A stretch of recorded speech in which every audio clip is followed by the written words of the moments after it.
তিনি সত্যের দিকে পথ দেখাবেন। আল্লাহ নিজেই দায়িত্ব নিয়েছেন। তারা সিজদা করে ইবাদত করত, যেটা অনেক আধুনিক খ্রিস্টান বিশ্বাস করে না। মুজিজা কোনো পরীক্ষা নয়। হৃদয়ের প্রশান্তি।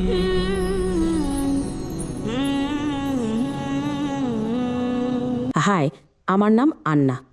আমি জানতে চাই, যারা কখনো ইসলামের সাথে পরিচিত হয়নি এমন অমুসলিমদের কি হবে? আর যদি কোনো অমুসলিম বলে যে ঈসা আলাইহের মুজিজা মুহাম্মদ সাল্লাল্লাহু আলাইহি ইসলামের মুজিজার চেয়ে বড়, তাহলে কি হবে? বোন, আপনার প্রশ্ন দুটি। প্রথমত, যদি কোনো অমুসলিম বলে আমি ইসলামের সাথে পরিচিত হইনি, আজকের এই বিজ্ঞান ও প্রযুক্তির যুগে এই কথা বলা সম্ভব নয়। 50 বছর আগেও হয়তো এটা সম্ভব ছিল, কিন্তু আজকের যুগে বিশেষ করে মিডিয়া যেভাবে ইসলাম সম্পর্কে ভুল ধারণা ছড়াচ্ছে, মুসলিমরা সন্ত্রাসী, মুসলিমরা মৌলবাদী, ইসলাম হত্যার ধর্ম, ইসলাম নারীকে অপমান করে, নারীকে দমন করে, এসব শুনে মানুষ ইসলামের সাথে পরিচিত হচ্ছে। হয়তো ভুল ইসলাম, ছদ্ম ইসলাম। এখন প্রশ্ন হলো, যে অমুসলিম সঠিক ইসলামের শিক্ষার সাথে পরিচিত নয়, তার কি হবে? আমার মনে হয় কোনো অমুসলিম যদি মিডিয়ায় কিছু শোনে বা কোনো মানুষ মিডিয়ায় কিছু শোনে, তাহলে সেটাকে সত্য বলে গ্রহণ করা উচিত নয়।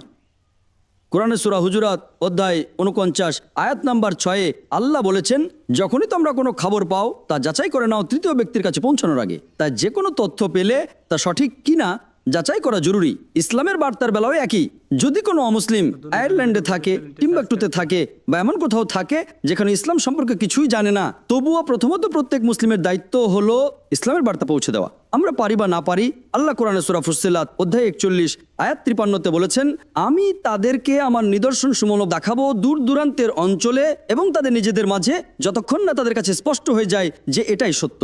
আল্লাহ নিজেই দায়িত্ব নিয়েছেন যে প্রতিটি মানুষের কাছে এই বার্তা পৌঁছে দেবেন, সে মুসলিম পরিবারে জন্মাক বা অমুসলিম পরিবারে, মুসলিম দেশে জন্মাক বা অমুসলিম দেশে জন্মাক। এর একটা উদাহরণ, 1950 সালের দিকে দুটি উপজাতি ছিল, ক্যাপিটাল ট্রাইব এবং অস্ট্রেলিয়ান আদিবাসী। এই দুটি উপজাতি 1950 সাল পর্যন্ত আধুনিক সভ্যতার সাথে যোগাযোগ করেনি।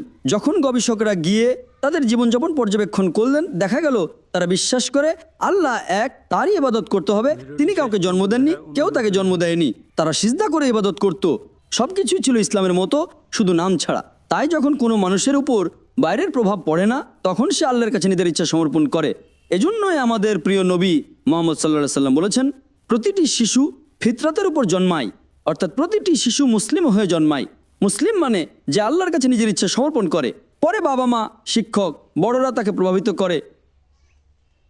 কেউ আগুন পূজা করে, কেউ মূর্তি পূজা করে, তখন সে পথভ্রষ্ট হয়। এজন্যই যখন কোনো অমুসলিম ইসলাম গ্রহণ করে, আমরা বলি রিভার্ট, ফিরে আসা, কারণ সে আসলে মুসলিম হয়ে জন্ম ছিল, ভুল পথে গিয়েছিল, এখন আবার মূল পথে ফিরে এসেছে। আপনার প্রশ্নের উত্তর, 3টি শিশু নিন, একজন খ্রিস্টান পরিবারে, একজন ইহুদি পরিবারে, একজন হিন্দু পরিবারে। এদের 3 জনকেই সম্পূর্ণভাবে বাইরের প্রভাব থেকে বিচ্ছিন্ন করে রাখুন। বড় হওয়ার পর তাদের জীবনযাপন দেখুন, তা হবে শুধুমাত্র ইসলাম। বাইরে প্রভাব পড়লেই তারা ভুল পথে যায়, এটা বৈজ্ঞানিকভাবেও প্রমাণিত। এখন আপনার দ্বিতীয় প্রশ্ন, কেউ যদি বলে ঈসা আলাইহিস সালামের মুজিজা মুহাম্মদ সাল্লাল্লাহু আলাইহি সাল্লামের মুজিজার চেয়ে বড়, তাহলে কি হবে? বোন, আমি একমত। ঈসা আলাইহিস সালাম মুজিজা করেছেন, কিন্তু মুজিজা কোনো পরীক্ষা নয়।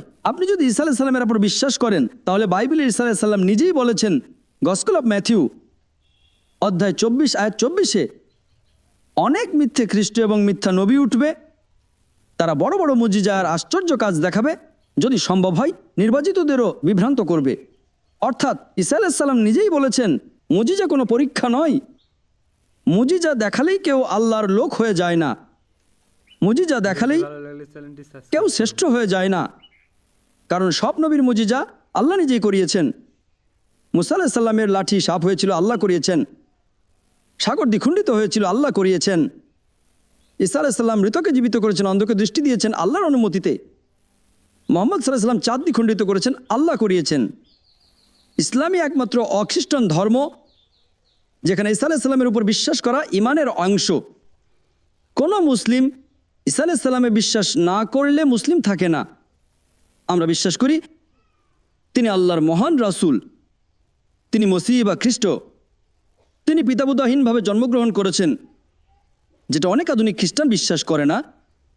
তিনি আল্লাহর অনুমতিতে মৃতকে জীবিত করেছেন, অন্ধকে দৃষ্টি দিয়েছেন, কুষ্ঠরোগীকে সুস্থ করেছেন। খ্রিস্টান আর মুসলিম একসাথে চলে, কিন্তু বিচ্ছেদ কোথায়?